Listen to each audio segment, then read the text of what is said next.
one of the reasons I'm on Twitch, right, is because I am a gamer at heart, and but for me, it's always been like the collectible card game kind of thing has always been one of my favorites. I played cards since I was a kid.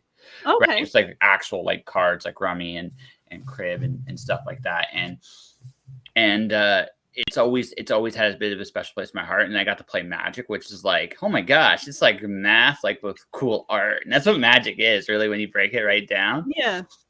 Right. So it's always a blast to just, do.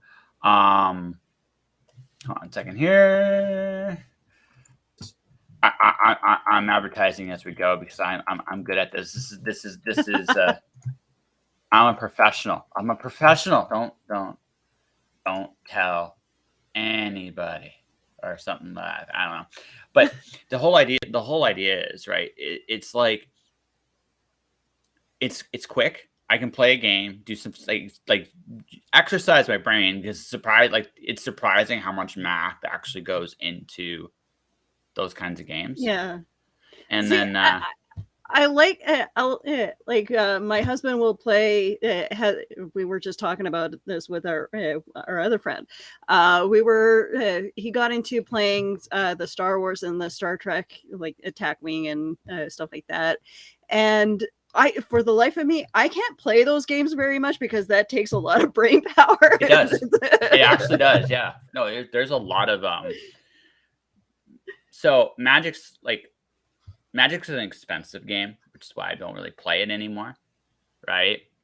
But I still enjoy it. Like, just the problems you're solving all the time is interesting, and there's so many points in the game where you can make moves, and it's interesting how that works, right? The only downside with Magic is, so Magic has a money system essentially called lands. Basically, everything has a cost. It's how the game's balanced. It's a really good. It's a really, really good way of doing things. The problem with it is, some games you don't draw that land. So if you don't draw land, you're just like, I draw and I do nothing. Go. Then you just get smoked, right? Because there's nothing you can do, right? There's literally absolutely nothing you can do. Right. So that's the downside. So a lot of these collectible card games online actually will just give you one extra mana crystal or land or whatever the case may be. And you're never in a position where you can't play, right? You very rarely are in that position. So in that sense, it's better. And I thoroughly enjoy the mechanics of those things. The other thing too, I played that game that was 7 minutes of my life. Yeah. Right. And 7 minutes I don't mind, because again, it gets me in a good mood. I get to talk to you. I get to goof off. It's great and it's wonderful. But if I'm not doing that, well, shit. Right. So, Yeah. So no, sorry. Go on. No, the last time I played, I have a PS4, so every so often I'll game with my husband and his friends. But the last time we played was like 2 years ago. Which is funny because it's like we're in the middle of a pandemic. Why aren't I gaming? Well, I got into podcasting. Yeah, well, so. I've been doing this podcasting thing for 6 years. What I did was I kind of took it to the next level, right? Yeah. I actually figured out how to make money doing this. Scary. Oh, nice. Huh? Yeah. I'm glad that someone's succeeding with this, because I've been trying to break into the broadcasting industry for years, and it's a pain in the butt trying to send out demos and we're in a weird place. No. And here's what I mean by that. Like, we're in a really weird place because, okay, so I got a project I can't talk about that's starting next week that has to do with my podcasting, actually. Okay. Right. And because of it, I'm going to be, for the first time in my life, a 5-figure freelancer. Just doing one job. It's kind of cool. Right. For a year. Now I still got to look for other jobs. That's not stopping. but it's nice to know that I am almost at the point where like I can pay for my groceries now with this doing this. Now, I figure if I can maintain my current trajectory, I'm going to now this time next year be at a fully living wage as a creative. Wow. Yeah. Very proud of you. Yeah. It can be done. It can be done. Yeah. Right. It's just you have to understand like what. So it's weird because I'm almost like I haven't tried to get into broadcasting. Is kind of what I'm saying here. It's a weird thing because you have this. Okay, so just from a logistics point of view, like you don't have to tell me specifically what state are you in? I'm in Canada, Winnipeg, Manitoba. So you're in Winnipeg. Okay. I'm in the middle of Canada. So just okay. So I'm in Windsor, Ontario. Okay. Yeah. Okay. Right now. Now next week I'm going to go to Calgary, Alberta. So I'm going to actually skip right by. Right by. Yeah, I'm sorry. I have made fun of your city a little bit. Hey, no, you know what's funny is, to work in the broadcasting industry in Winnipeg, you have to have at least 5 years experience. And they're like, okay, well, why don't you go to a small town and work in their radio station there? I came from a small town. I don't want to move back. No, I got it. No, I totally get it. No, it's so here's the thing, right? So there's a traditional way of getting into broadcasting, which is kind of obsolete in a way because, yeah, that's how you start. You go to a small town somewhere and you go on the radio station, you get some experience, you build a revenue, equity. Yeah. Okay, so I've been doing this podcast for 6 years. Like, look at the episode number. Like, you're at 655, right? Yeah. I've done this for a long time. So I've built tenure. I've built an audience. I'm on Twitch. This is like I've been here for nearly a year. I've been broadcasting on Twitch for 11 months. It's grown. It's slowly, but it's grown. And there's a tenureship that has to kind of like any kind of broadcasting. It's like any kind of art. There's a certain like you almost have to be like, and I say this, do you really love what you're doing? Because you're going to be doing, if you want to succeed at this, you're going to be doing this for a very long time. Or unless you have a very specific niche no one else is talking about. They do exist. There's lots of them. I'm not sure your podcast is about potatoes, for example. Right? Yeah. But there are like these cool little niches in their genres, right? So, but I have 600 plus episodes. In terms of tenure, I got more experience than some people that are actually in broadcasting at this point in time. Yeah, exactly. Right? So when they say you don't have enough experience, I just laugh at them and move on because there's no point. There's no point. Right? And that sounds like a really silly thing, but it's just the honest truth. Like at this point in the ballgame, Canada is the absolute worst when it comes to recognizing its talent. It is the absolute worst country in the world for it. I can go like, okay, so I have one sponsor in Canada, I have two in the United States, right? I have two in the United States right now. It's gonna be one. I have one, and one of them's guaranteed for another few months. And so like I've built a certain degree of revenue, and my experience lets me. Again, I've done some other freelance gigs, podcasting. I can do voice work now because I got a huge platform of that kind of stuff, right? So I'm taking these skills I've acquired, and I'm applying them in a bunch of different areas, right? So that's kind of how this works. Is you build that portfolio, that platform, and then you're like, well, going to shop around. But the thing is, my question to you: do you really want to get into mainstream broadcasting at this point in your life? That's just it. Like a radio station here just lost their two main morning show hosts, and all I'm thinking is, you guys are hiring now. Yeah. But I mean, how often do they restructure themselves? They're doing that constantly. Yeah, but you'll find like it's not impossible. Like what you do, what I do an interview show, right? I'm interviewing you, right? We're talking, right? Yeah. The thing is, now I'm sure there are things we disagree on. I'm sure there are things we'd argue about, but if generally speaking we get along, that won't matter. What will matter is we have a good experience and a good connection. So down the road, you'll be like, hey, I know this podcaster. I might not be good for this job, but she might be. And vice versa. You'd be like, he's got an obnoxious big mouth. Right? He's good at this. He might be good at this. I'm not quite that boisterous they need, but he's got the mouth for this if he wants to do it. Suddenly, and the other thing too, ironically, you have leverage because here's the thing, right? You have a show that you're doing. You know how to do a show. It was telling me I was interviewed on a college in BC, one of the bigger colleges there, and their setup essentially was my setup at home, and I did that on my own. So it's like I was almost like, well, I'm not saying I couldn't learn something at that college. What I'm saying is, as far as the basics go and how to put the show together and stuff like that, I got that all nailed down. So that told me right there and then, it's like, I have a tenure, I have experience, I'm worth something. And that's what that interview taught me. Like one of the biggest things that interview taught me. So flip back to you.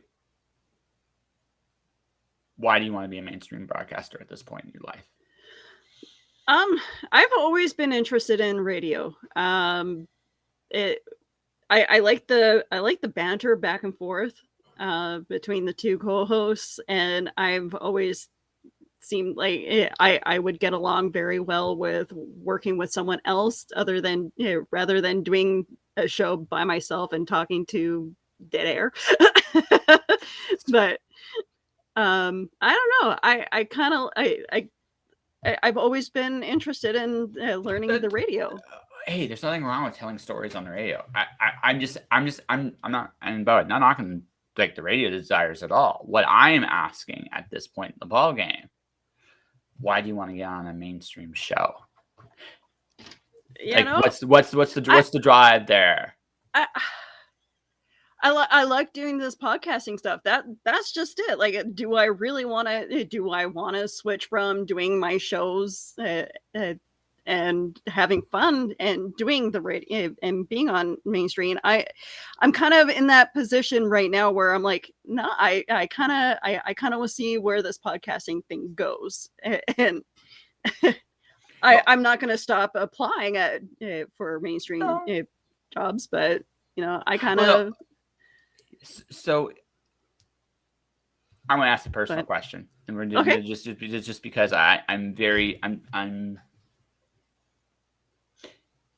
because what I would argue with you, just as a point of observation, you're already kind of living your dream, and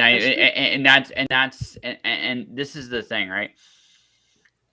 I had this like epiphany that I am doing like everything that a radio show does, I essentially do. The only thing I don't have is a cool studio and like a secretary to pour me coffee and like,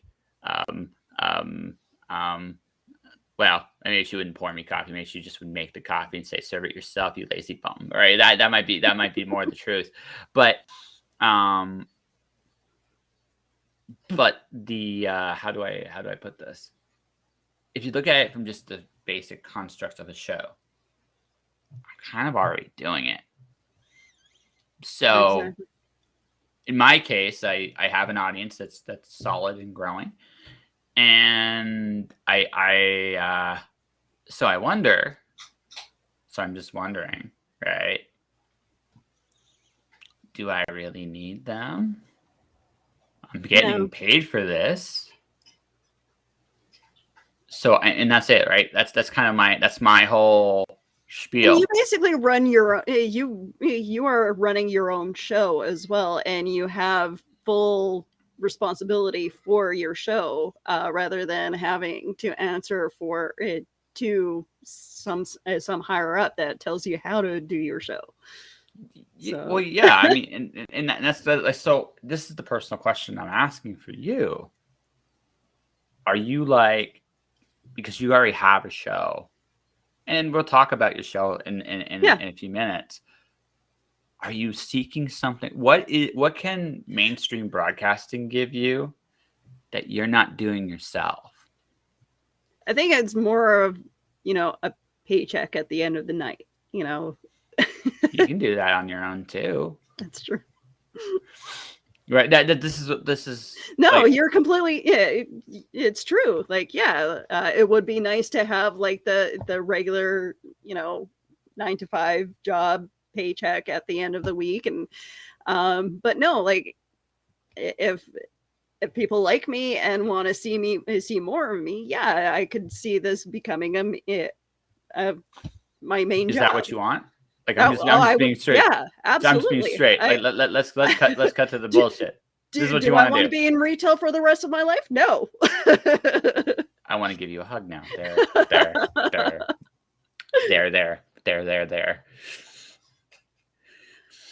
Okay. So I have not heard your show, and I'm sorry about this. Tell me about your show. Just tell me about your show a little bit. All right. So I started with Reels and Heels, talking about pop culture stuff, movies, wrestling, and I was doing Willow's Pillow Talk as well for Hanging with Webb. And then they decided to give me the position of being their program director. I was already pretty much doing the job where I was, keeping tabs of everybody's schedule and trying to promote everybody as much as possible. There are days where I miss a day, where sure. I miss a day promoting, but I don't stop sharing people's stuff and all the people who I work with, and just networking. That's pretty much what I've been doing for years now, is networking with people and sharing and trying to promote everybody's. You're a showrunner. Yeah. You're a producer. And I do editing. Yeah. Like you book your host, you get people to show up. Are you willing to show up at this time? Yeah. You're right. No, you do that, and then sometimes you'll get my favorite, like literally an hour before the show. I've had a couple guests go like this. Can we only go like a half hour? And I'm like, no, we're gonna just talk until we're gonna go an hour. After that, we'll see where it goes, but we're gonna go at least an hour. Well, I can't do that. Well, you could have said that to me earlier in the day when I could have possibly gotten someone else an hour before the show. That's a little tough to do. Yeah. Yeah. So I like, you go through those struggles. You go through like, hey, like I said, I'm moving to Calgary, so I've been booking my shows week to week for the last little bit, which is, I hate doing that. I'd rather book a month. That's pretty much what I've been doing with my shows, is like I've been booking them week to week, because I can't guarantee that I am able to have a regular show because of my main job. I work for Starbucks, and my schedule changes every week. Starbucks is actually, you know what? I wouldn't mind doing Starbucks. I could figure out a way to. Honestly, it's an easy, like, I'm not saying like in terms of, I'm not saying it's the easiest job in the world. That's not what I mean. But in terms of like, I can go in, not have to really think about anything, right? Because I'm going to assume you put a lot more brain power into your shows than you do at Starbucks. I'm going to make that assumption. I could be wrong, but I work a drive-through. That's my main job. Yeah. So I'm just, in terms of brain power, it doesn't. You got to be quick, but you're not killing yourself necessarily. I watch everybody else work. Yeah. So this is where you put your brain power. So here's how you got to think. This is how you got to think about this, okay? How many years have you been doing this? The podcasting thing? Yeah. Okay, so about 14 years. I've been doing like odd shows here and there online. So I started you got with 14 years of experience. How many shows have you done? Take a ballpark figure. Honestly cannot put a number on that because it's wow. I'm at like 40 episodes now with Willow's Pillow Talk with Hanging with Web, and I probably have over 200 or more shows between now and when I started doing stuff with Blog TV years back. So you have 200 episodes of various lengths put together about various topics. You can construct a show, you can run a show, you can host a show, you can do all these different things, right? So you can, now there's a lot of ways to take those skills. Those skills are very transferable. You could literally be a PR assistant to somebody. Welcome to the So-and-So Show. I'm here to book your confirming for this episode. What do you mean you can't show up? I'll fucking cut you. I mean, no, you don't go that far. Right. But you're like, that's, I think, I don't know you very well. Can I call you Miss Willow? Sure. Can I call you that? Yeah. Okay. So Miss Willow, I think what you need to do, we're gonna make you some monies doing this shit. That's what we're gonna do. We're gonna figure this out right now. So we're gonna figure this out. That is what we're gonna talk about here. So the first thing you need to do, I want you to, when this episode's over, write down everything you can remember doing on this podcast stuff. Okay. So we're gonna go at this two fronts. We're gonna talk about mainstream broadcasting for a second. I'm gonna make a bet with I'm willing to bet you a bottle of Coke, that you probably sell yourself short on your resume with everything you've done. Yeah, right. I'm willing to make that bet. Now, there is such a thing as over padding your resume a little too hard, but okay. For example, you're hosting a show, so you need a big mouth. See, like me, big mouth, total big mouth. Can you carry a conversation? Yeah. Okay. Yeah, you can carry a conversation. Okay. What are you comfortable talking about? What do you suck at? Like, be honest with yourself. You don't have to answer any of these questions on the air, by the way. This is my own little these are these little gut check stuff, right? So I do find it very difficult to talk about myself though sometimes, but at the same time, it's like as soon as I start talking about how I grew up and what I'm interested in, that's when it becomes easy. Yeah.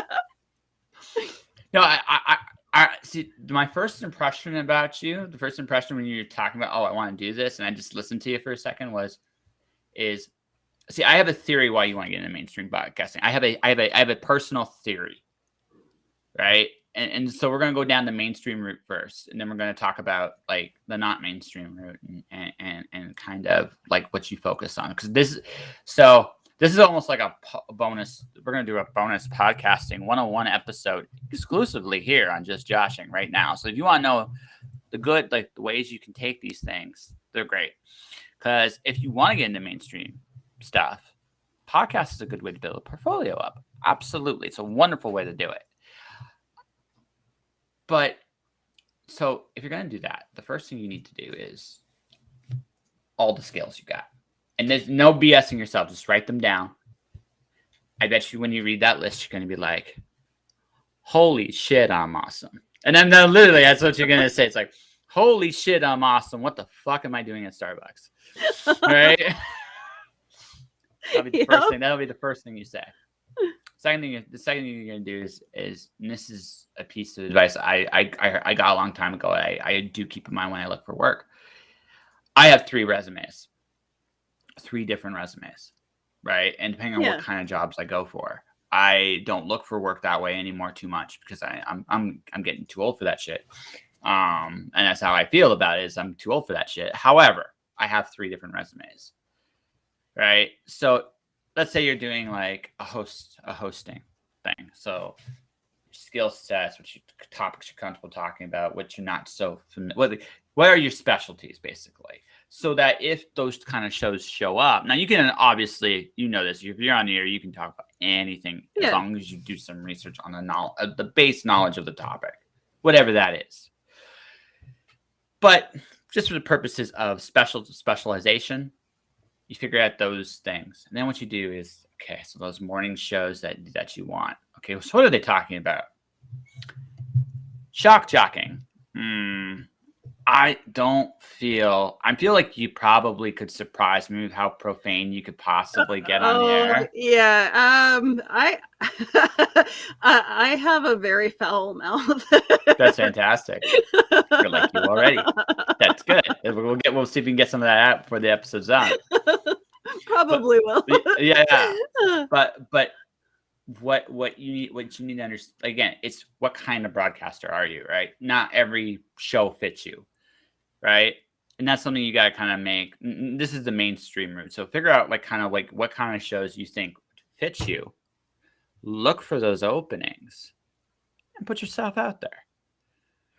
Nothing to lose, nothing and then you can show up and see if you there are other things that go into it. You gotta have chemistry with your co-host. There's other things you gotta worry about, but generally speaking, that's the deal.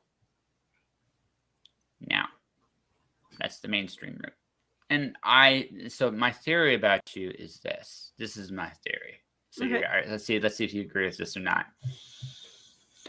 One of the reasons you're looking at mainstream radios, besides the paycheck, is the validation. Yeah. Nodding? Yeah. Yeah. It's validation. And just honestly, I get it. To prove to people that I can actually do it. But so now I'm gonna confront you with something here. This is the deep secret. Now, don't tell anybody. Shh. You're already doing it. That's true. You don't need anyone's validation for it. No one's stopping you every day from going out there. You're on the you didn't have to do this, but you did, right? And this is true with your shows and what you talk about, where you go, how you do it. You already are doing what is being done on the air.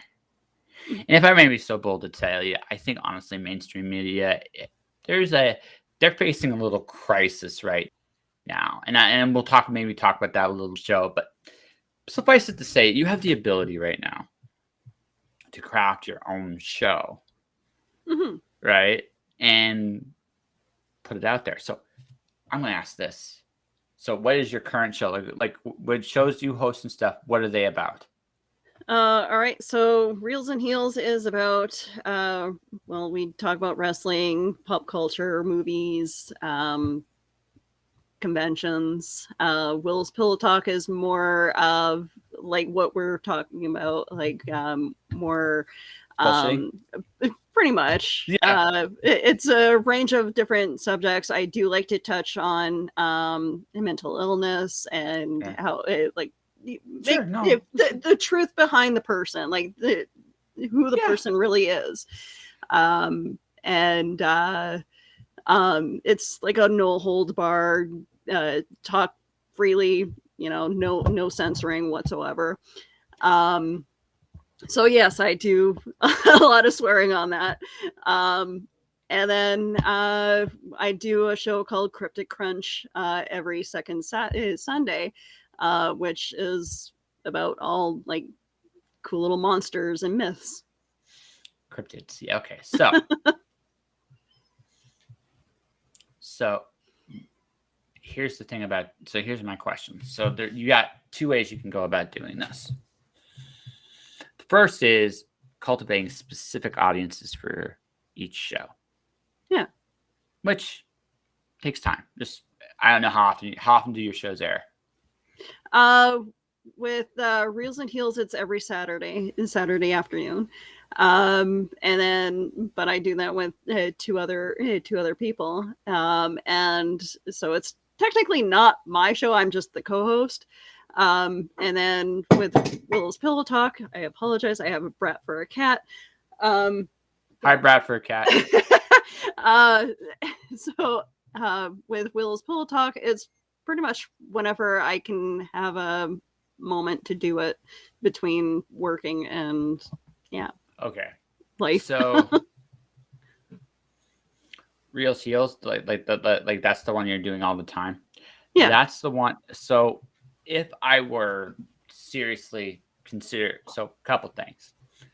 I stream most weeks 4 or 5 times a week because it's what I do. It's just, this is what I do. This is what I see myself doing. I write books too. I'm good at them sometimes. Shh. Don't tell anyone. But anyways, I make a conscious effort to promote my show specifically every single day on various means. Now I got to start scaling my ads a little bit. Like, it's kind of the next step for me. But that's what I'm doing. Right. So, I mean, you build, you scale, because so the reason I can get ads is I average 400 to 600 plays downloads a week on average. Okay.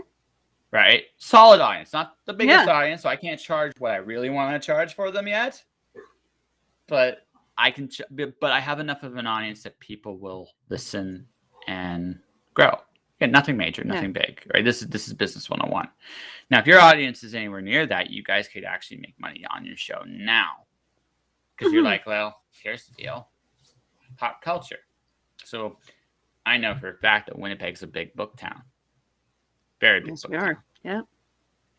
So you can go to somebody like, say, AP Fuchs, who I know lives there.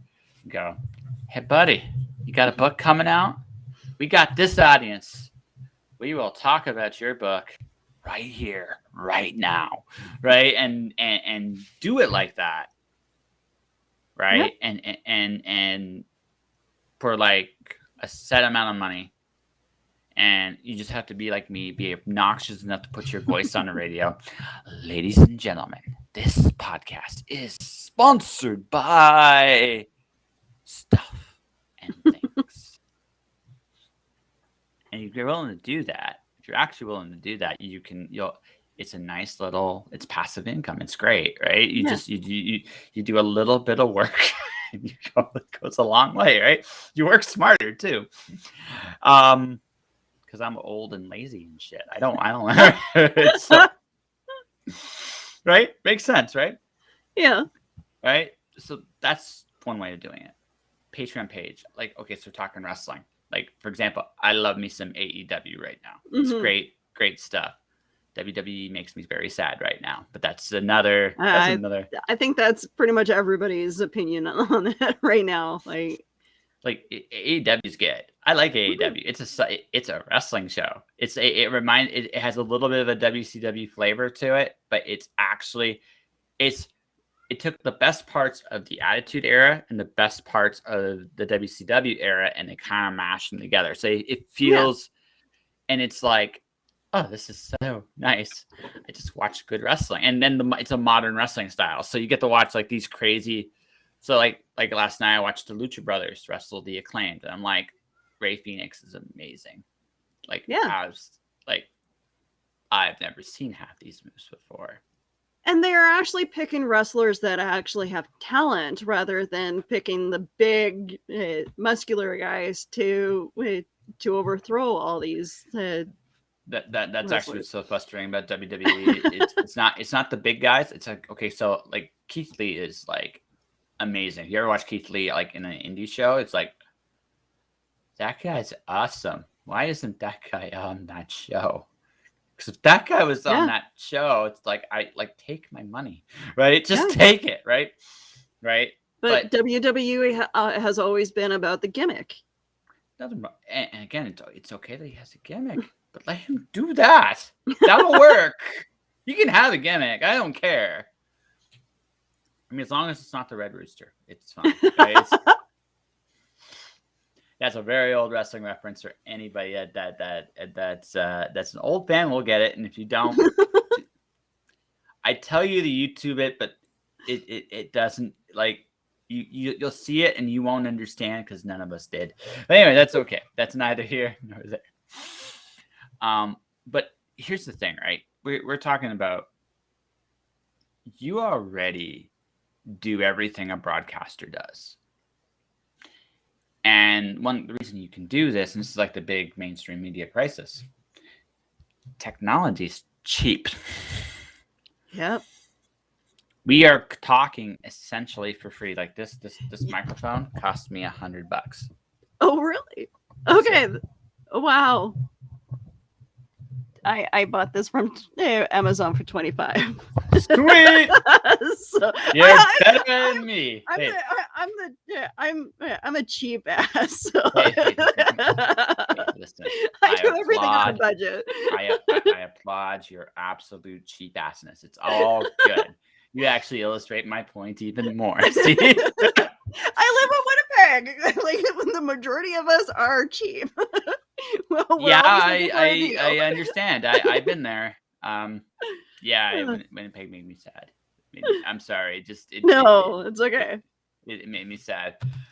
Last time I was there is when C4. So your convention C4 broke my brain on so many levels. Good people. But I'm not going to say anything about the people that ran the show. They ran the show. They seemed like genuinely good people. But I was I've told the story. I've never mentioned the name of the con. This is the first time I acknowledge this because I don't think C4 exists anymore anyway. So C4 sends me this. So it was too late for me to get a table. I finally ended up at C4. I'm like, okay, you know what? I'll just put myself on the reserve list. I'll figure next year I'll go get a table. It's all good. The week of the show shows up, and on Monday I get this email. I have not been confirmed for the show, and I'm getting information about the convention from the administration. Yeah. I look at that, I kind of blink and dismiss it because I'm like, I didn't get a confirmation I was going like I get from any other convention. Yeah. So I just shrug my shoulders. Okay. So the next day, I get another email with more information. Oh. This is weird. So I decide, because I'm not really sure what's going on, it's like, am I invited to the show? Wednesday rolls by, nothing. Thursday rolls by. The show starts Friday. Remember this, okay? Mm-hmm. I get a confirmation that I got a table at the show. Oh my god. No, you know what? I volunteered for C4 a couple times, and yeah, no, I the lack of communication was one of the issues. I had a day to figure. So I didn't even bring. Like I just brought my books. I didn't bring a banner, nothing, because I had no time to make anything because I had no idea I was going to do anything. So I get there. Also, the hotel, that elevator of doom, and that little dinky ass little elevator that's just for the whole hotel. I couldn't get on the second floor. I tried. I went up to the third, back down to the first, up to the third, down to the first, back to because the elevator was full. Because you got this dinky ass little elevator with lineup, and I'm trying to check in. Okay, I only got I just fuck it. I went up, so I just fuck it. I went up to the. I was back to the first. I took the stairs all the way to the third floor. So one of the security guys threatened to do fisticuffs. It's like, I don't care. I don't care. This is real. I'm not making any of this shit up. Oh no. Right. Like convention. Like was it? The it was just one of the volunteers. Oh. I mean, it was just like. No, he's just like he didn't know what to do. He just put his fist out. It's like, no, dude, I don't need to. I'm not trying to get in. I'm just trying to check in. Where do I go to check in? Yeah. Right. Oh. So he leads me down to the second floor where I was supposed to go. Since I couldn't get there by an elevator and there was no other stairway to get there, finally check in with like 10 minutes to spare. I had nothing. So I just did like this. I just did like this caveman setup. Yeah. Right. And this isn't the first time I heard stories like this. Oh yeah, no, it's that's disgusting. It's also here's the thing. I actually did really well at the show. I made my table by the second day. So because I was the only caveman style setup in the whole area, so I couldn't help but be noticed. So I'm like, where's your stuff? And then I would tell, it's like, I didn't find out I was coming to this show until literally yesterday. I had no chance to set anything up. It was like, someone finally got me like a cloth for my books, but beyond that, it was just me. And as you can tell, I have a big mouth. I'm good at this talking thing. And you're a book town. You're a big book town. So I had books. It's just, but yeah, that was. I think you would have done well at KeyCon, or even maybe our anime convention as well. But it's just, yeah. But no, that's not the first time I've heard any horror stories from C4. There's a reason why now we have the convention that's running, the people running the Montreal convention in our city now, running ours. Yeah, so. It was. Yeah. Are you still in that hotel? Because you are in that hotel, but you're still gonna have that elevator of doom. Like that's that. You know that's what? Our convention center has grown. It's expanded. Do you have a better elevator now? I would hope so. So you're not stuck in that one little corner. you know which one I'm talking about, right? Yeah, it was terrible. It was so terrible. The hotel was not, by the way, small, ladies and gentlemen. It wasn't like it was actually the oddest thing about that hotel. It actually was a nice, decent sized hotel. I've never stayed at the Delta, but it's just teeny tiny elevator that you look and you're like, and it's the only one. You'd think they would have two of them at least. Nope, just this teeny. And I call it the elevator of doom, and I'm going to use that as a running gag in one of my jokes somewhere, that he just can't get on the right floor. Yeah. It's like going to KeyCon, and you have to go to the 15th or the 12th floor to sign in, and it's like if you miss the 12th floor, you're just like, okay, I'll take it all the way up and then come back down. Definitely might as well, yeah. Because it's not that waiting for the next one is just a pain in the ass. Yeah, no, it's just one of those things where you're just like, no, it's like it was just like one of those, you just looked at it and said to yourself, I don't understand any of this. But yeah, that was my C4 experience the first year. It was like, hey, you get this, you start getting convention emails without a confirmation. Oh my god. Yeah, I haven't signed up to volunteer for the new convention yet, so I don't know. I'm kind of iffy on that too. It's like I want to, but at the same time, I think I'm just gonna go check it out. I'm going to wait on doing conventions until the Vax passport stuff is actually really sorted out. I understand that. Yeah, I'm not a big proponent of them at all, and I think that I just think it's bad business, and I don't think I'm going to want to be a part of anything that supports that kind of thing. I do understand that. Like I'm a supporter of the vaccines, but I do understand like people's hesitancy when it comes to events and stuff like that. Why we're just catering to one side. But I do. It's just it's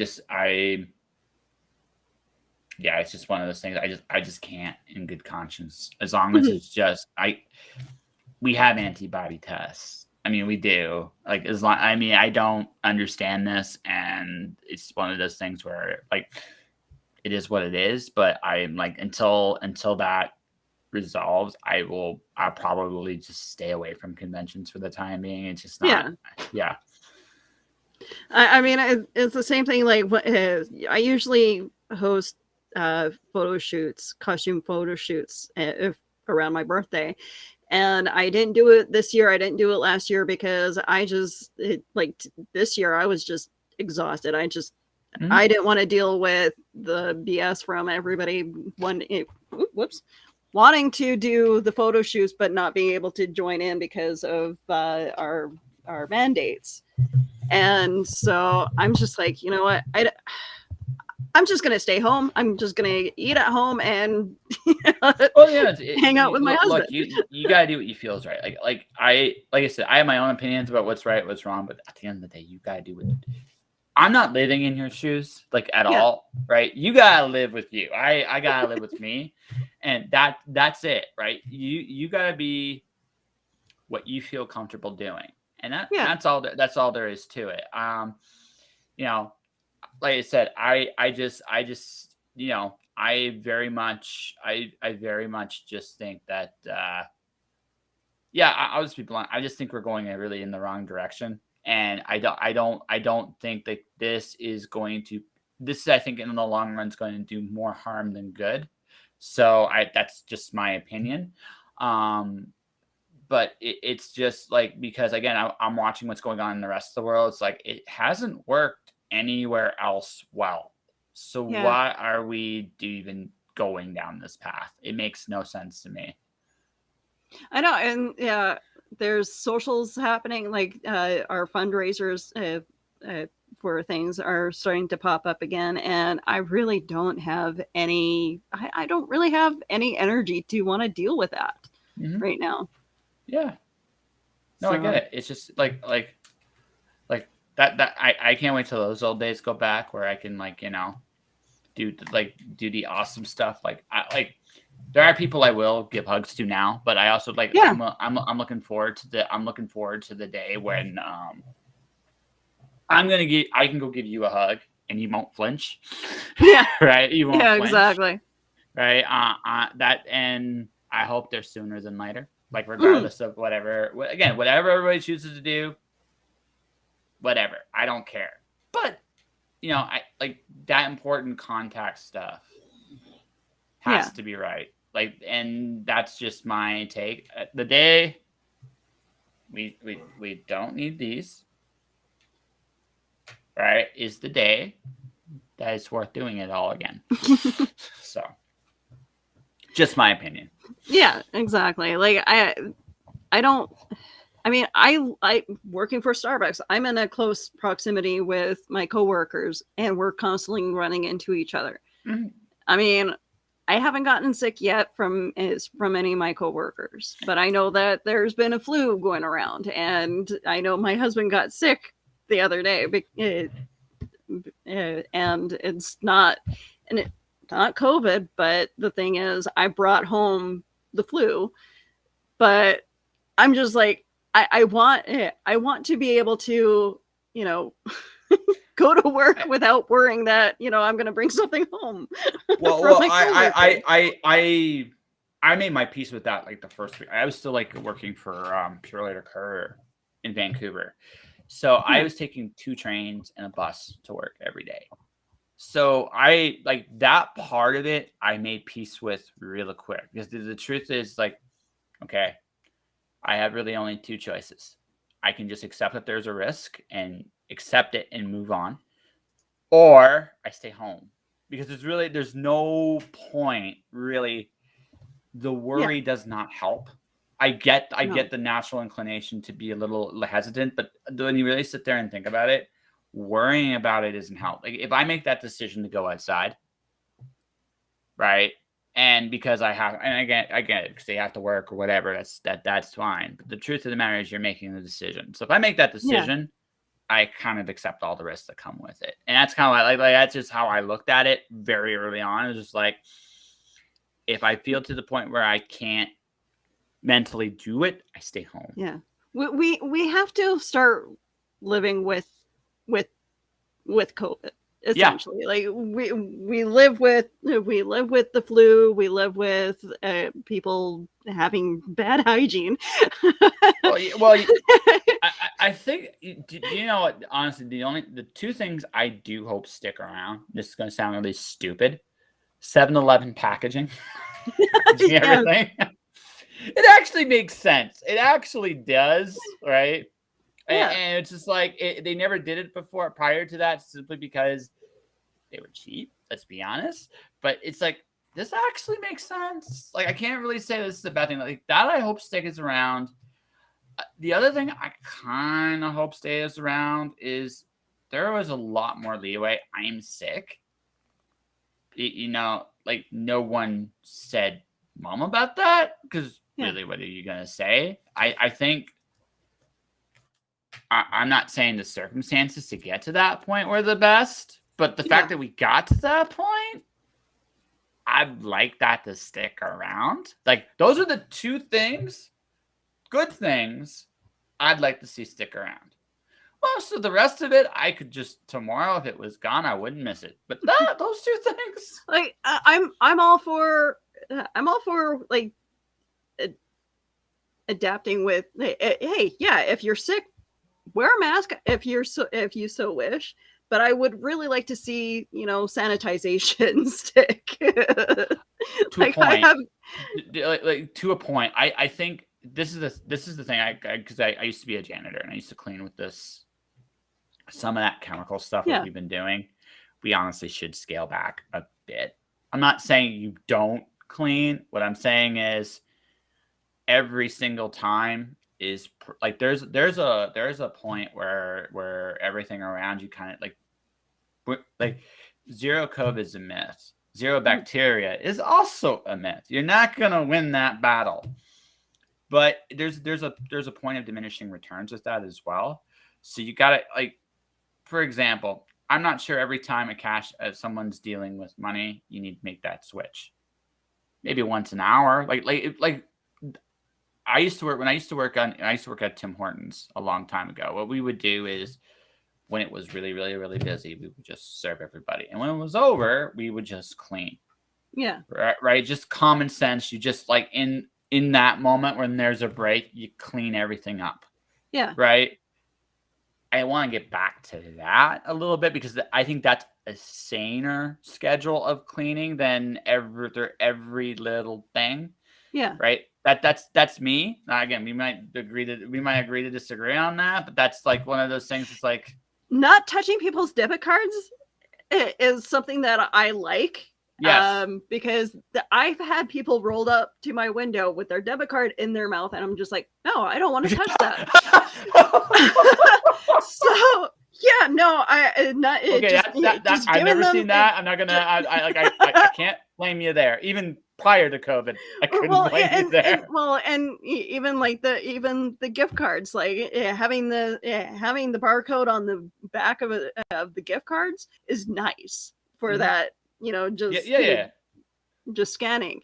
But I mean, just having people hand me their gift cards after they've been in their mouth, or like out of their bra or something, or their sock. And no, like, people do that. And... Oh yeah, no. I've seen the dollar bills from the bra thing before. I've seen that. I was like, well, okay. I mean, if you put dollar bills there, you put anything there. I mean,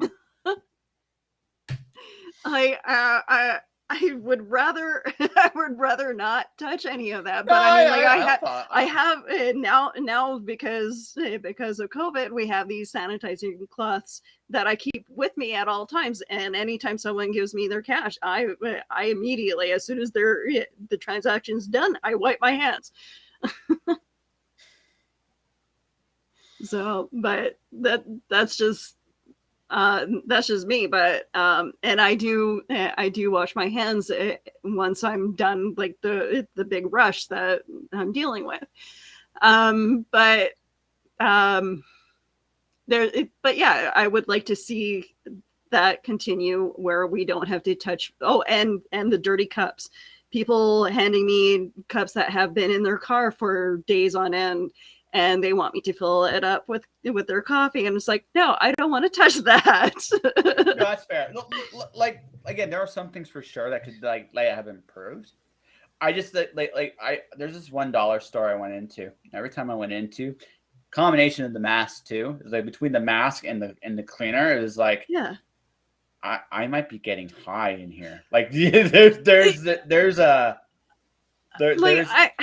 I understand that. Like, I am very sensitive to smell.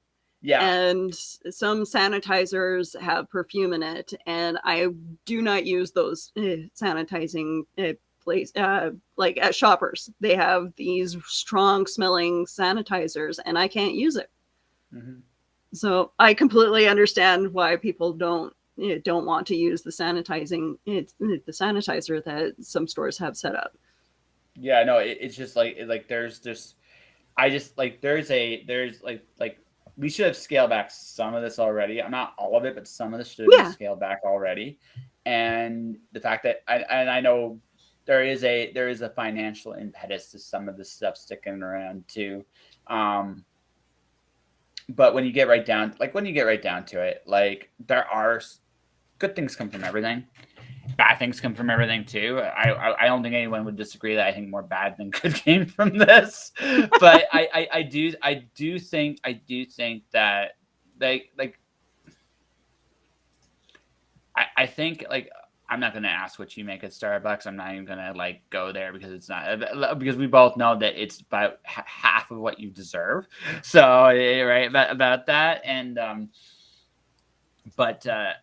and which goes back to this full circle to the part we were talking about earlier about what you're worth. When we'll come back to that at the very end here, when we talk about you taking over the broadcasting universe and ruling the world with pop culture and mwahaha, Dr. Claw, all that stuff. But,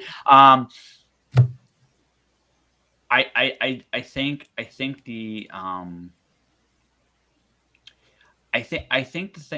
the thing about this time that I recognize is there are two things for sure I never want to be labeled as in our culture. One of them's a hero, because that can turn on you. That can turn in like a dime. Yeah, it turns on a dime, that one. And the other part too is we really need to pay our people more, because absolutely. We take for granted like something like this. I mean, again, we don't think about it in these terms on a regular basis because most of us have like the capacity to like, okay, I gotta live with this shit, and we got to come to that with COVID too. Like zero COVID's a myth; it's not going to happen. So, what is likely to be the case is, okay, we recognize in times like this our mortality, our holy shit, bad things can happen and do happen, all the time. And it's a terrifying world. And the thing is, I've said this on a couple of shows, like it's a terrifying world that like bad things happen to good people all the time. Yeah. For no good reason. That is a terrifying world. And that is the world we live in. Like that is the hardest thing to accept about the world. But if you can do that and be kind to people and treat people with respect, regardless of wherever they may stand, you will find that it's the world's not so bad. The people you disagree with aren't that different from you, really. It's just, again, you and me, we see some things differently. I can tell, and I think we both recognize that. But at the same time, it's like, whatever, right? Like, what? I mean, I'm always gonna. I can't. I'm a people pleaser. That's the huge thing about me. Is I have lived pretty much my whole life trying to please everybody around me, not to piss anybody off, not to rub people the wrong way. But after a while, it's like, you know what? I can't please everyone. That is something that has I've come to terms with now in my 30s. And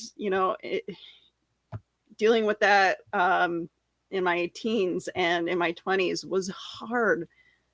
Because it was, it would eat at me at night, wondering why people didn't like me, wondering why I couldn't, make my bosses happy, You get to a certain age and you realize that it had nothing to do with their happiness or unhappiness. It was about how much they could get out of you. Yeah. And now I'm realizing, you know, I can't be like, I call it the superhero complex, because anytime that someone would call in sick and be like, and I had that today where one of my coworkers said, oh, someone called in sick. Can you come in? I'm like, I'm already at 34 hours. No.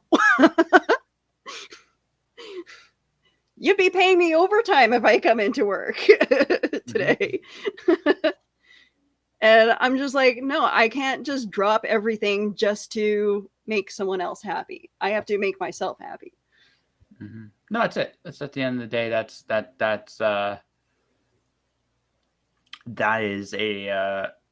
ultimate at the end of the day. You got to be true to who you are, whatever that is. You got to be true to who you are. Yeah.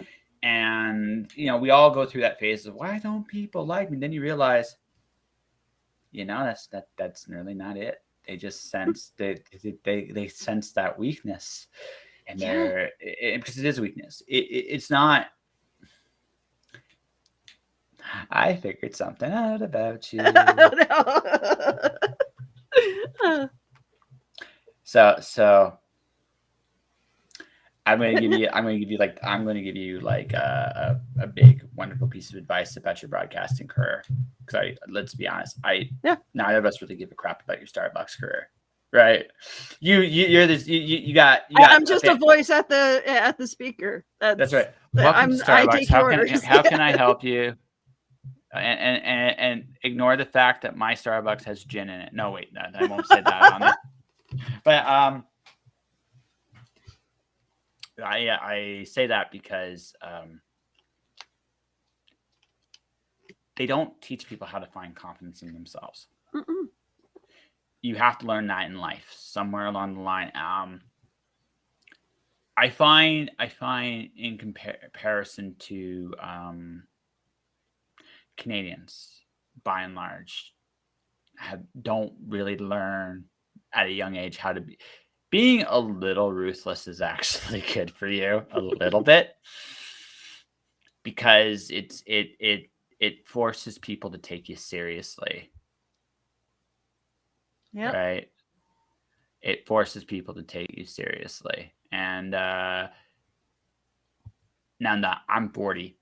I'm 40, so I've come to this wonderful conclusion that I don't have to cooperate with anybody.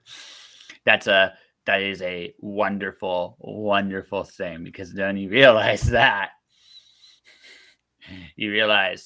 I can negotiate however I want to with what I want to live with. You're going to do this. What's in it for me? Nothing. Then no, I'm not doing it. Yeah. I don't care what it is. Right? Yeah. And right? I spent 12 years being the most reliable person at Starbucks and going to different stores. And it just got to the point now, like, in the last 2 years, where I'm just like, I'm not getting anywhere being the most reliable. Nope. Once upon a time, this was, how old are you? I'm 40, so I've already given you my age. So. I'm 38.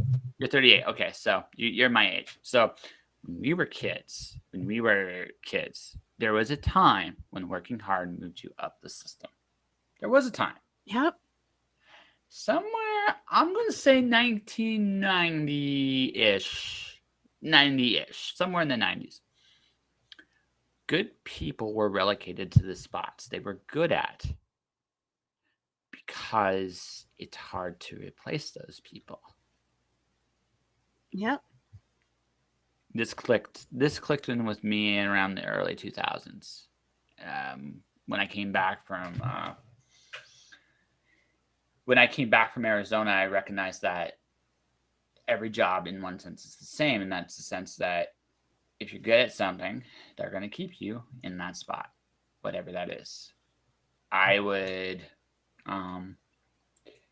so when I was working at Pure Layer, I would change my job every so often just for something a little different, so I wouldn't go bat shit crazy. And I have to do different things, or I go nuts. Some people would say I'm already nuts, but that's another conversation all the way. But the thing about that is, we realize, I realized this early on in Purelator, is there were 3 rules. And you would last as long as you wanted there. Say nothing. Yeah. Say absolutely nothing. Just do what you're told. Which, by the way, is not a bad practice in any job, to be perfectly honest. You're paid to do a job. It doesn't matter what the job is. You're paid to do it. It doesn't really matter. If you have no interest in moving up, which I didn't, I never did. Just keep your give them what you're going to give them. Don't force them. If they want more out of you, force them to make the move themselves. Do not break those expectations, whatever they are. I was very good at, like, I would work X amount of time, and when I was done, I would go home. I wouldn't care.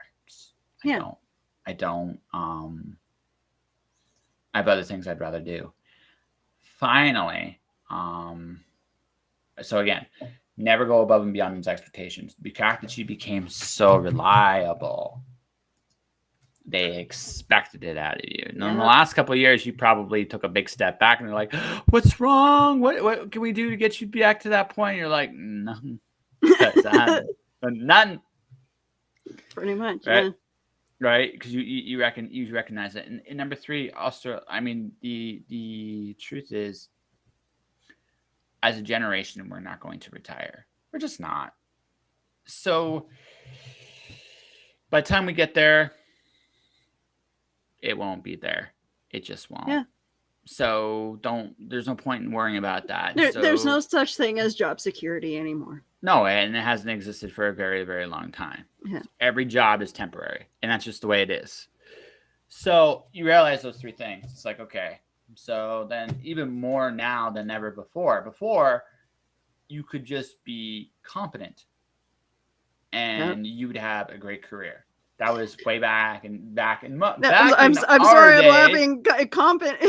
Competence is something that is very rare in people nowadays, even management. Well, yes and no. I would go so far to say that because we get what we pay for, and I can't blame somebody. Like, okay, so I did a temporary job where I wasn't getting trained to do really anything. So they put me in a job that I hadn't have the speed down to do it. I just didn't, right?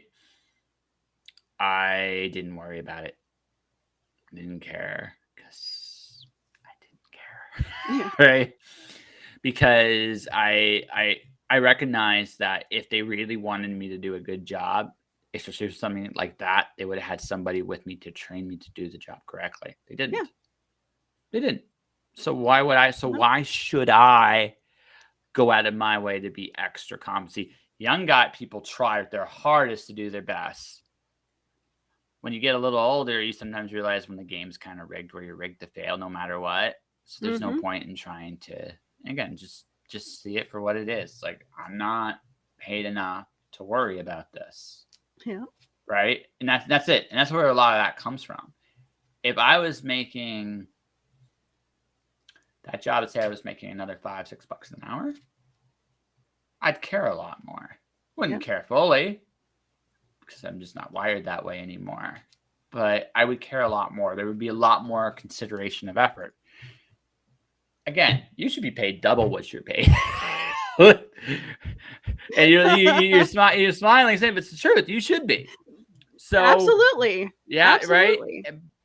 But you're not, because they don't see the same value. So why should I'm not this isn't just one company's problem. It's a lot of companies' problems. So you're never going to create that environment where people are going to give you their absolute best. You're just never going to do it because the companies themselves do not provide the environment where that's encouraged. No. You have to have one for the other. And honestly, I'm tired of worrying about not moving up in a company. At this point, I don't want to be stressed out anymore. Yeah, exactly. There's no point. Why? Yeah. Let's be honest. Like you you, Miss Willow, have bigger fish to fry. You do. Like, you got your life, you got your family, you got your crazy cat brat, you got like Avengers movies, you got video games, you got professional wrestling, you got pop, like you got a bigger, more important set of priorities than welcome to so and so. May I take your order, please? You do, and everybody does. You have to make that decision. What that actually is. Yeah. You know what I mean? And that's it. Like, that is the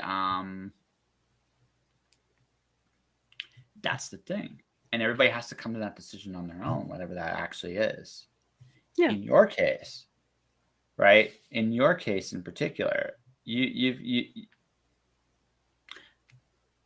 I hope your bosses don't see this or listen to this. But I'm going to make this up. I'm going to make a couple big little observations about you. And this is my take on you based on just this little conversation. If I'm wrong on any of this, call me out. Feel free to. I would say you've come to a point in your life where you've outgrown your job. You don't have really any satisfaction, or you don't hate your job, but you don't get any satisfaction. I would say you're indifferent. Mm-hmm. All right, you're indifferent Absolutely. to the job. Yeah. Right, which is in some ways a more dangerous place to be in, because if you got fired tomorrow, you wouldn't care. And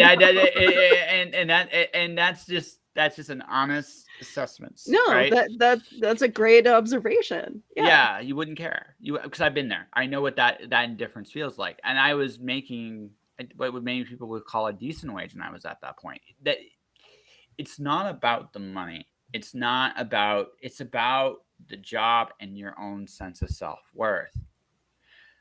Somewhere in the, I'm going to say, last 5 years. I think prior to that, I would have been talking to a very different Willow. Mm-hmm. But last 5 years, Miss Willow Skylor has kind of come to this point. It's like, I want to fucking broadcast. What the fuck am I doing? And why am I here? And why do I care so much about this? Why haven't I started caring about me? Yep. So that's an observation. That's my observation. You've discovered I'm not going to say, it's not recent, but recently, we'll say recently, that you're worth a lot more than what you currently have. Yeah. And you're not, but my gut tells me you're not quite sure how to get what you're worth, or you're looking for permission to get what you're worth. I'm not sure which of the two.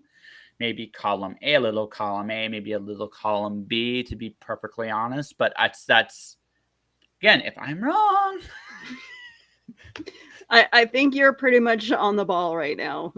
Okay, so would you like some quote unquote sage advice from a guy that's pretty much said fuck it and just trying to build his own thing? And absolutely, absolutely, fuck it and build your own thing. No, so I mentioned this, like, big picture here. This is the big idea I've had for the last, we'll say, month. Big idea. A lot of what's going on right now is, if you really sit there and think about it, what is a community? We can talk literally to anybody on the planet. We're free to do it. The ability to do so won't disappear overnight, no matter what blocks or blockades. Like, there are ways to even get into China, even with all their blocks and blockades, there are ways to do it. So, for all that said, we can communicate anywhere in the world. What is a community when we have that ability? A community can be literally anywhere. There's no one space for it. Yeah. And if a community can be anywhere, what is government in a world like that? Obsolete. We have cryptocurrency. Ergo, we don't need a banking system anymore. We have streaming like Twitch. Ergo, we don't need mainstream media anymore, which is why I asked that question earlier. Why do you want to get into mainstream broadcasting? One of the reasons I asked that question. Yeah. By the way, even so, if you do end up working for CBC, City, whatever the hell it is, you end up. God bless you. Good luck. Knock them out of the park. Go for it. I will never get in the way of your dreams. I just want you to be aware that you are worth a lot more than you're giving yourself credit for, and we'll come to that big giant conclusion in just a second. A lot of what's going on right now is that the old ideas of how we've done things are no longer necessary. And what we're seeing is kind of a death knell to all of this right now. And what's happened, this struggle right now is where we're going to go from here. There are so many possibilities, good, bad, and indifferent. And I think as long as we are aware of those things, we can change the world and make it a better place and not blame each other because you're vaxxed or unvaxxed, or you're masked or unmasked, or you're this or you're that, or you're no, fuck all that shit. Instead, okay, look, let's figure out a wonderful balance where me and you can talk about professional wrestling, and because I'm not cool enough for pop culture anymore. I'm just not cool enough, and we can talk about that and like not worry. And the fact of the matter is, like, we are at a very interesting point in history where we could literally make the world an entirely better place. And we can do that by just having conversations like this and go, okay, wow, how would you make the world better? But the other part of this too, and this goes back to you. Mm-hmm. So you are Willow Skylor, broadcaster extraordinaire. You don't need me or anybody else to tell you that. Just believe it and make it happen. There's a lot. Again, you have a ton of skills. Like, I hope you do take my advice in writing down everything you've done, because I think you'll find, like, you'll be amazed at some of the things you've actually done, and you'll be like, what the fuck am I doing? Let's change the world. You're going to have to fight for it, but somehow I feel you're tough. You might be tougher than me. I'm a cream puff. Don't. So, but that's the thing, right? I think the biggest challenge in life for most people is recognizing our worth and how much are we willing to fight. And I'm not talking like fisticuffs, just like, no, I'm not going to take this shit no more. I'm just going, this is what I want. Right? Yeah. Absolutely. She's like, I don't know what to say. No. Like, you're very bang on, and you're very observant when it comes to that stuff. And like that's a great talent that you have. Oh, thank you. And I like the fact that you're telling it like you're you're telling me to really re-examine my life, and I like hearing that. So just re-examine how you see yourself mostly. There's nothing wrong at working at a Starbucks. I actually don't, like, a job is a job. It really doesn't matter. Like, if you are perfectly satisfied doing that job, there's nothing wrong with that. There really, really isn't. It's good benefits. That's pretty much the only thing that has kept me going for so long there, is because of the benefits. That's fine. Like again, you have to make the decision of what those things are worth to you. And if it's worth it to you, there's nothing I can tell you. Believe for you. I mean, and I'm not even like there's no sarcasm there, right? No. I don't have to approve of whatever life you live. It doesn't fucking matter what I think. What matters what you think, right? Yeah. But all I'm telling you is what you seek you already have. If you really, really want to go for it. It's hard. Yeah. This is my 7th year. It took me a long time to figure this shit out. Right?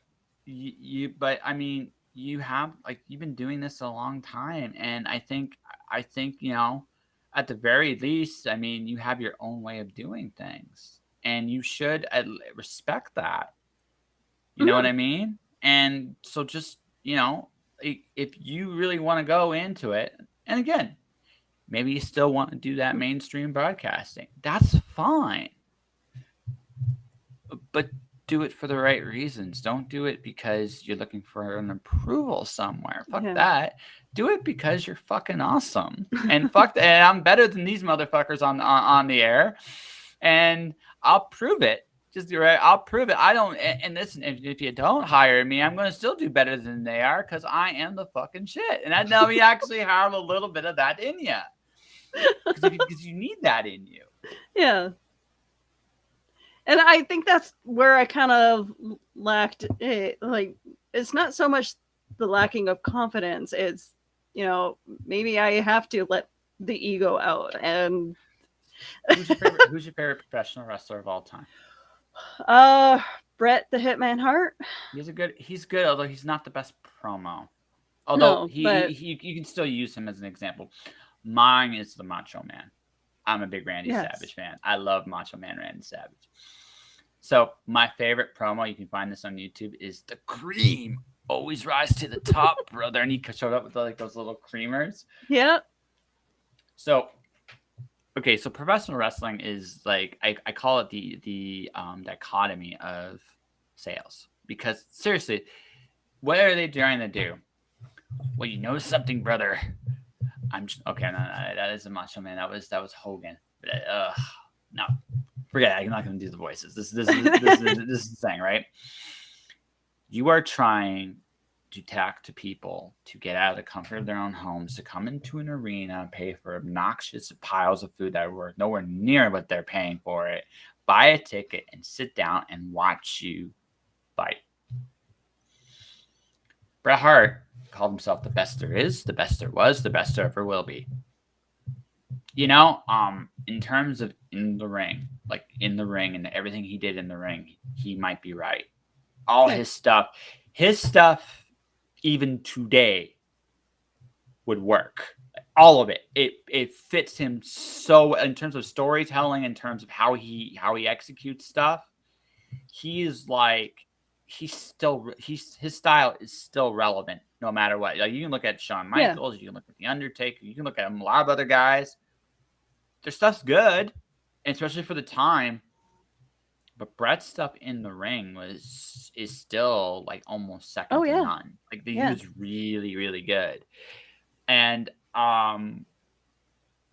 so looking at him, right? I mean, and the only other guy you could put in that category is Kurt Angle. I love Kurt Angle. I think Kurt Angle is like maybe my second favorite wrestler of all time, right? Sexy Kurt is still my favorite version of Shawn Michaels' theme music. It's my favorite all time. It still makes me laugh so hard. But that all said, right? There's a belief. Every one of these wrestlers has done very well in professional wrestling. There's a point where they can project their belief into the world. Mm-hmm. That is important, no matter what kind of artist you are. We don't live in an age anymore where we can hide behind our keyboards or hide behind, like, we don't. I'm sorry. I'm the problem. I'm the problem, Willow. I have a big ass mouth, right? I have. And people like me exist. There's a lot of people like me. So in order for you, now again, it's not about being loud, being silent, being dark. It's about that part of you that you're confident sharing to the world that you believe in. Yeah. Because that's the part that's going to be like, hi, I am Willow Skylor. I am the greatest pro wrestling podcaster in the world. I am the queen of pop culture. I am the Ayatollah of rock and roll. Okay, I still waiting for Chris Jericho there, but still, you get the point, right? There's that bravado, that confidence, and it comes across when you're talking, right? That's important because people don't invest in a show. They invest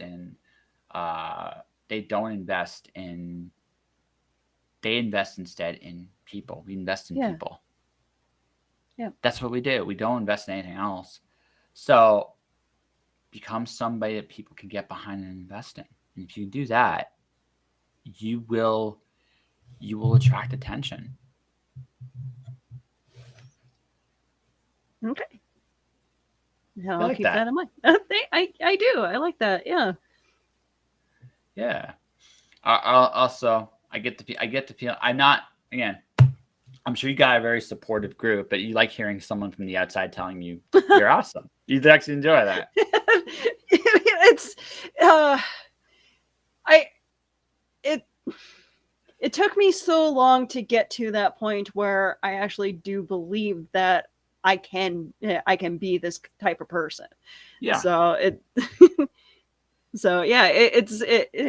to hear people say that I'm awesome. It still part of me still doesn't believe it, but at the same time, it's like, yeah, I know. I'm not awesome. What are you talking about? You turn all bright red. I'm not awesome. Shut up. And you are blushing a little bit. I still have to, like, I'm still fighting that part of me where it's like, I don't want to seem like I'm proud, like the proud part of me, just. One of my favorite quotes of all time is, "It's not our dark." Like it was in Coach Carter, but the full quote is amazing. It's not our darkness. It's our light that terrifies us. It's not that we are weak. It's that we are strong. We had this incredible potential to be anything. Our limitation, more often than not, is ourselves. Yeah. So we are told. I remember when I was in school, the work about realistic expectations. For my birthday, I got a card from my mom. And me and my mom don't necessarily have the best relationship, but I will never forget. Like she told me something. It's like, you don't want an ordinary life, but at some point you have to bite the bullet and get a regular job. Keep in mind, I just basically I just signed a contract with a company to actually do some really cool things. Literally, because I had the audacity to believe in myself, and I went for the opportunities, and I took a zillion no's and still got, I still want to get, it's not enough. I got to get more. Yeah. But again, next year I'm at 5 figures as a freelancer. That's incredible. Yeah. And I did that. So of course that's confidence building. But I didn't do it because I thought, oh, I don't deserve it. The first year I freelanced was the one where I was like, what if I fail? This time around, it's been interesting because I don't have any of those thoughts in my head this time. But what the big difference is, I'm just going to do it. I'm not sure what that looks like entirely, but I'm going to just do it. Yeah. Because fuck it. And because I don't want to, with all due respect, I don't ever want to be doing a drive-through mail. Welcome to Episode. Can I take your order, please? I don't want to do that. Yeah. I'm done. I don't have it. I like the ordinary job. I've done it. I did it for way too long. We'll say regularly for 20 years. I don't want to do it, but that's it. I never want to do it again. Working full-time probably since not quite 20 years, but it was 18 years. Yeah. I don't want to do it again. Yeah. It's not who I want to be. So, because I don't want to be looking at my life at 30 years, 40 years into a place that has made a ton of money off what I've done. And all I got's a stupid little watch. And it's like this is me, right? Yeah. And so, but that means that this time I'm in. I'm not gonna. I burned my bridges. Fuck it. Nothing. I'm not going back. I'm not going for it. I don't give a rat's ass. Yeah. I mean, okay, granted, there's some things that I like about each job that I've had, but sure, I mean, absolutely. I can't. I want to be the boss of myself. Yeah. No, it's just no. It's one of those. Again, no knock to anyone wanting to do a regular job. There's no knock. It's about what you want. At the end of the day. Yeah. Miss Willow, what do you want? Again, I would love to be the boss of my own. Well, okay. Boss of my own company. That's it. Is that what you want? Is that what you really, really, really want? That would be awesome, is to start my own company here in Winnipeg, is, my own broadcasting company and my own production company. So good luck. I know. I mean, good luck. There's only one rule I have. This is the thing. So, because you might decide to walk away from this once you give it the go ahead, and there's nothing wrong with that. Just follow this one rule, and you'll never go wrong. Don't quit because it's hard. Quit because it isn't fun. Yep. And I like that. I like that rule. It's a good rule, right? Yeah. It's gonna be hard sometimes.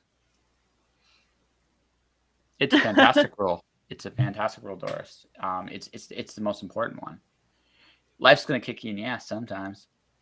It's life. Like, there's ups, there's downs. The month of September, I made no money. It was such a, but it was actually kind of nice. I didn't worry about it. It was just like, I'll just worry about doing what work I can do. And this month I've made money, and next month I'm going to be making money, and I'm like, for at least a year, I got money coming in guaranteed, which is nice. Yeah. But all that to say that, how do I put this? I worked for that. And if I decide tomorrow that I don't want to do it anymore, then I have to figure out what else to do with my life, because I'm just done with it. I just don't feel the passion or love. That's cool. But if I quit because, oh my God, this is going to be so hard, I don't know what the hell I'm doing, I'm just being a bitch. I need to grow the fuck up. Yeah.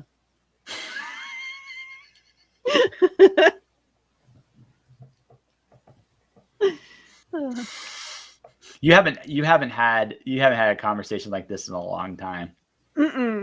No. It's usually just fun bullshit. So it's Well, this was a lot of bullshit too. But I like these conversations though. Oh yeah. You learn, right? You learn shit. So, I will say that, and we'll link to we'll talk to where people can find your shows and stuff like that in just a second here, because I think we need to get to the part of promoting your shit. I do think we have a good interview, right? I could be wrong, but I'll let you make that decision. What do you think?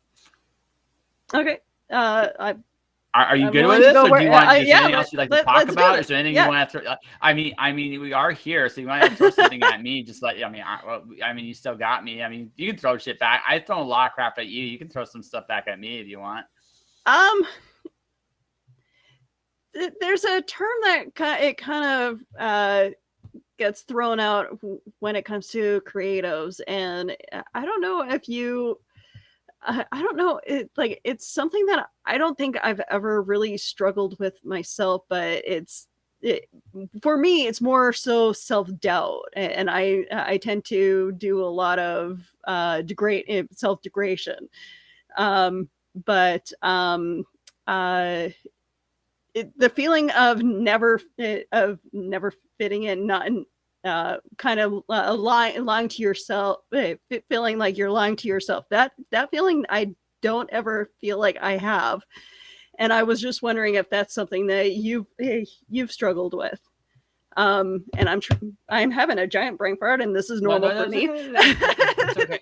It's okay. But can I just ask an elaboration here, just real quickly, in terms of, am I being self-deprecating because I have like some form of imposter syndrome? Is that what you're asking? Yes. Have you ever? Oh yeah. Do you suffer from imposter syndrome, or have you ever? So this podcast won an award a few years back. When I was nominated for an award, there was a moment I was like, how the fuck did I do this? Like literally, that was a legitimate how the fuck, right? So so I had a gut check, a legitimate gut check. And then I asked myself 3 questions. And then I found like this helped me with my imposter position. First one, legit, how did I get here? But I was honest with it. It's not like, oh my God, I don't know. No. How did I get here? Which answers this question. What did I do so well that people can't ignore me? And the third question, and this is an important one too, what could I do to get in my own way so I don't come back here? Some things you can live with. Like some things you can live with. I have opinions, I have thoughts, I have different things. And some of those things are, I'm sure, for the years to come are going to get me in all kinds of trouble. And I'm very good with that. But in terms of how I treat people, how I treat others, what I do to get there, there's the real challenge as a creative. It is creativity, martial arts, sports, any kind of performance where you have to perform. There's a mentality you kind of have to adapt to yourself to get up to do the day in and day out stuff. Yeah. That's your job. Like that's the work. It's not, I drew this yesterday. Last little piece of thing. Throwing skulls. Cool, huh? Mm-hmm. Fun part of doing a podcast like this. That's the fun. The work is doing this, prepping for the show, doing the things I need to do a show. I got to where I was because I'm very good at interviewing people. My strength is as you say, I'm very observant. I can pull things out of people. Right? Yeah. All right. We talked about you starting as getting the mainstream broadcasting, and then I made you realize somewhere along the way that you're already doing half the shit they're doing anyway. So yeah, if you still want it, that's true. Fine. Yeah. That's fine. But be aware of what you actually offer. So when you go make that proposition, like, no, I got fucking 14 years of experience. I am that bitch. I am that awesome, right? So that's important. That is super important to understand your worth if you're going to go to any of these places. That's the first part, right? That's my gift. Now, how can I get in my own way? My ego can get in my own way. So never get to the point where you're like, you think you're better than anybody else. Never get to that point. And you need your ego for 2 very important things. That confidence, put yourself out there, but also for negotiating your worth. Mm-hmm. Whatever that is. Right? You need both. So you make that happen. You do those things. You make that happen. And then that's it. In my case, there are things I do, I have flaws that I'm aware of. But I'm self-deprecating because I'm a pretty confident motherfucker. And that's the absolute truth. I have no problem making fun of myself on the air because you don't need to take yourself so seriously either. Oh, right? no. Right. And I get the feeling like you listening to me going, it's like, he doesn't really doubt himself. Right. He really doesn't. He's just bullshitting. Right. So you have good confidence. Like I admire your confidence. And right. And that's it. Like that's it. That's the whole of the secret. You have to have that mindset. Now, I use humor kind of to alleviate things, and humor is great for fear too. It helps break the ice. It's like you were a stranger when we started. Yep. Right. I had no idea who I was getting into. You might have been summoning imps from the 5th dimension when we started. I don't know. Right. It's part of the fun. Right. But bringing all this up, right? Like you do have those moments when you make those breakthroughs for sure. The first time I interviewed Robert J. Sawyer, I had one of those moments. The first time I interviewed Spider Robinson, I had one of those moments. Because you just have that incredible like moment where you just realize like my life is crazy. It's nothing like I imagined it ever would look like, but it's so freaking cool. And there's that little like joy, like yeah. I can't go back because it just for me it's just the fact that I've seen and done so many magical things already. I want to do more. I don't want to go like no. Yeah. When I get too old to do this stuff, I'm going to go fishing. Fuck this normal shit. Right? Yeah. That's pretty much it. Like I can't see myself continuing on working in retail. I'd like to. Broadcasting is where my dream is at, and it has been for a very long time. And I want to go to events. I want to be the one who interviews the guests at Comic-Con and, even any celebrities, really. Like, I mean, if it wasn't for Hanging with Webb, I wouldn't have been, I wouldn't have met William Sadler, for one. Like cool. That's an accomplishment in itself, and for that to be for me to just have that moment, just having that fluke moment where it's like, hey, William Sadler is available this day for all of us to interview, who's free, and it's like I happen to have that day off. And I had 20 minutes with him to chat with, and that's cool, right? And I'm just like, I want more of that. Absolutely. So yeah, no, I love, and I love all the people that I met through Hanging with Webb and through like even the superhero group that we're part of. Just everybody just. I've learned so much from everybody that I've interviewed. Yeah.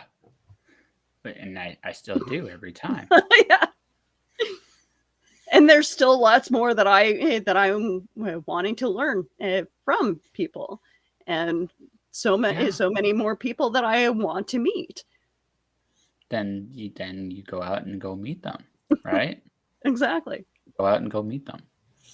Because it's out there and it's real and it's amazing, and life's a magical place.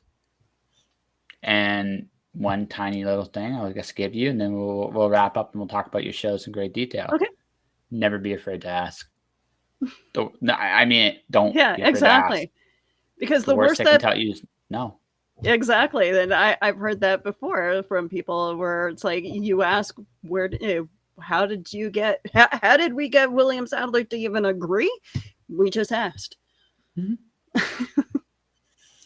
Spider Robinson was checking out of his hotel. I was supposed to interview the guest of honor at the convention I was at, and he basically blew me off, which is totally fine. It's part of the gig. He's right there. He's looking for directions, and I'm thinking, I gotta ask him. He's a legend, and so I walked up. I helped him with his directions, and then he was like, "Yeah, okay, I'll can I interview you?" Like I had to ask. Like, no, I get it. Yeah. I had to ask him, right? He gives me his phone number. Gives me his email.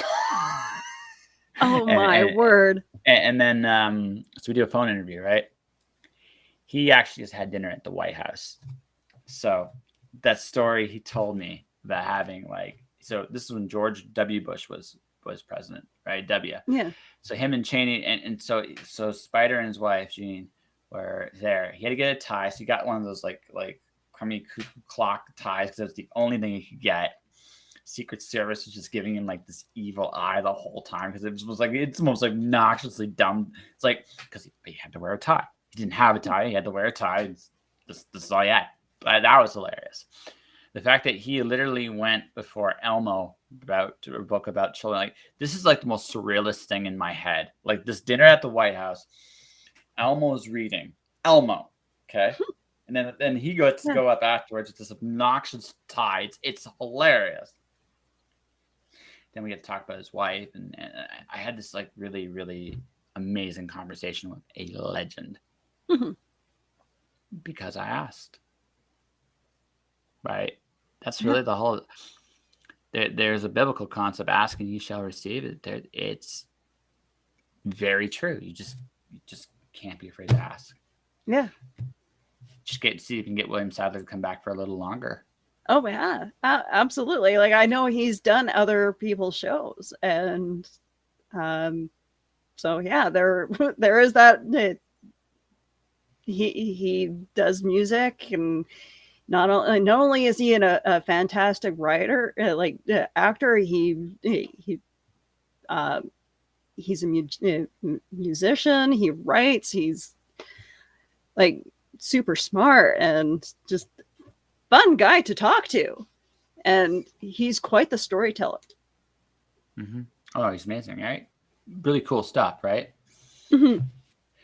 So, I mean, all of which to say that, I mean, anything is possible. Yeah, exactly. So Willow Skylor, find that inner awesome and go for it. And then maybe I can be cool enough someday to come on your show, and we can just You're welcome anytime. All right. May take you up on that. You have to figure that out, but absolutely. Yeah. Oh man, no, I think we really do have an interview now. What do you think? Sounds good. All right, so podcasts. How can people find you? All right, so I call myself the social media socialite because I'm pretty much everywhere. I am on Twitch. I am also Facebook, YouTube, Instagram. Somewhere out there is my MySpace. What's your Twitch handle? Willow Skylor. It's the same. Yeah. So I could, you know what? I'll post it up in the chat. Is that it? Yeah. So yeah, you can. I'm Willow Skylor for pretty much everything. You can find where I brought my broadcast channel on Facebook is Skylor Productions, and you can find me pretty much everywhere. I do. Yeah, I do my podcast stuff with the Hanging with Web network, Hanging with Web Show TV. And I also do shows for the Back of the Cereal Box network. So yeah, I do Willow's Pillow Talk and Reels and Heels for Hanging with Web. And I do Cryptic Crunch for the Back of the Cereal Box network. Okay. You have to send me those links when we do the messages later. Absolutely. Here's some basic ways to contact her right now. So you can definitely do that on the comment section. For everybody watching and listening, this is a special Saturday edition. I will be back Monday with C. Michael Lanning. We're going to have a fun little chat, I'm sure. And then Thursday, I have Rob Matilli in Mock Park. And that is going to be it for next week. I going to be doing some things throughout. And you have followed. See, Dora. Thank you, Doris. Join her army. Join my army too. For those people watching and listening, let's first talk to my sponsors. Golem by PD Aliba is released now. You can go pick it up anywhere books are sold. Jenna Green is releasing Wiggers and the Well-Dressed Wombat November 8th. Go to jennagreen.ca. That one I always have memorized. So I'm going to just put that one up there because she is a sponsor, and you know I do that. And I'm announcing my third sponsor, Rodney Fike and Tina and Hasm Productions Roadkill Rampage #2, available on Kickstarter, coming very soon. Those are my sponsors for this month. If you want to get sponsored by me, you have to contact me on my various social media platforms. My Twitch channel is Just Joshing Podcast. My YouTube channel is Joshua Pentellaresco. Click the like, follow, subscribe buttons there. My book, Alice 1, comes out December 1st. So there's that. And for the rest, see you guys Monday on Thanksgiving, Canadian Thanksgiving, for a little special little chat with C. Michael Lanning. Until then, stay inspired. Keep shining in the dark. keep making beautiful things, and I'll see you guys next time.